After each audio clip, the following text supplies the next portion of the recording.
Hello everyone. Today I have some big updates to share for my upcoming game Chemistower. If this is your first time seeing the game, it's a tower defense that has chemistry-inspired mechanics. There are features like chemical reactions, acid-base neutralization, radiation, and more. I've recently added some new features like this research menu where the player can spend a meta currency to unlock new atoms and upgrades. In the atom menu, we have this periodic table that shows all the available atoms, including a few new ones since the last update. Here in the upgrade tree, there are various buffs and upgrades you can get for your towers, but I don't want to spoil it all here. Real quick, before we get into the new towers, it would really mean a lot if you could wishlist Chemistower on Steam and help me hit my wishlist goal before release. Wishlists are a really important metric for Steam games, and it would help me out a lot. Okay, let's take a look at the new atoms. We'll start with my favorite new atom, copper. I wanted to represent its conductivity, so I gave it a chain lightning attack that bounces between enemies. The bounce length scales with its range, but it has a limited number of bounces. There are a couple compounds that can be made, including copper oxide, which inherits the spiral firing pattern from oxygen, and copper chloride, which inherits sinusoidal trajectory and can bounce back and forth between the same enemies.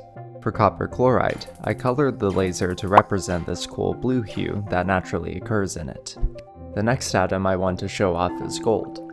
As you may have guessed, this is a currency-related item that causes enemies to drop more nucleons that can be collected. In its monatomic state, it doesn't deal damage, but it has a couple variants, gold bromide and gold cyanide, which are capable of firing. Gold cyanide applies poison damage due to its toxicity, and gold bromide gives even more currency on hit. The last new atom is uranium, and this deals constant radiation damage in an area around it. The nitride and oxide variants fire extra projectiles when defeating enemies, and uranium tetrafluoride has additional orbitals that deal contact damage. In addition to these new towers, I've updated a few atoms like selenium, which now slows enemies that are stuck with its sticky bombs, and calcium, which grants extra penetration to surrounding atoms. And there are some other changes in new compounds that you'll have to find for yourself. I decided to simplify the isotope upgrade system. Previously, atoms were upgraded in a way that reflected real common isotopes, which was a cool concept, but it was pretty clunky in practice. So now, all atoms and compounds have been normalized to be upgradable up to 3 times. Isotopes are the first unlock available in the research menu, so it won't be immediately accessible, but it is something you'll gain access to pretty early.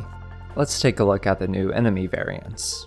Carrier enemies appear during certain waves, and they spawn new enemies at their location when they're destroyed. There are a few variants within this enemy type, and some of the variants during the infinite waves get pretty intense. The other new enemy type is dark matter. Dark matter enemies are untargetable, but they can still be hit by AoE damage.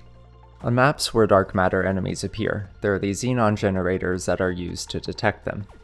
The generators take a few nucleons to fuel, but once fueled, they reveal all dark matter enemies that pass through. These generators are at a fixed location on each map, so you have to diversify your atom placement to properly deal with this new enemy type. Speaking of maps, you have probably noticed there are a few new layouts. There are 4 maps in total, and each one has different enemy wave patterns. The waves increase in difficulty from map to map, so you may need some upgrades before approaching the final maps. To finish, I've integrated Steam features like achievements, and I'm working on implementing a leaderboard so you can compare how long you survive with other players. And there's now saving in the game, which means you can stop a run and resume it later.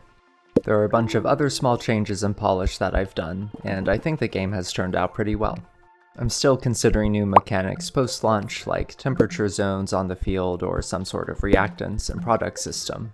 But at the very least, I can expand on the available atoms, the research unlock tree, and maps if things go well after release. Everything should be ready to launch mid-March, and I'll be posting an official trailer video in the next couple weeks that will give an exact date.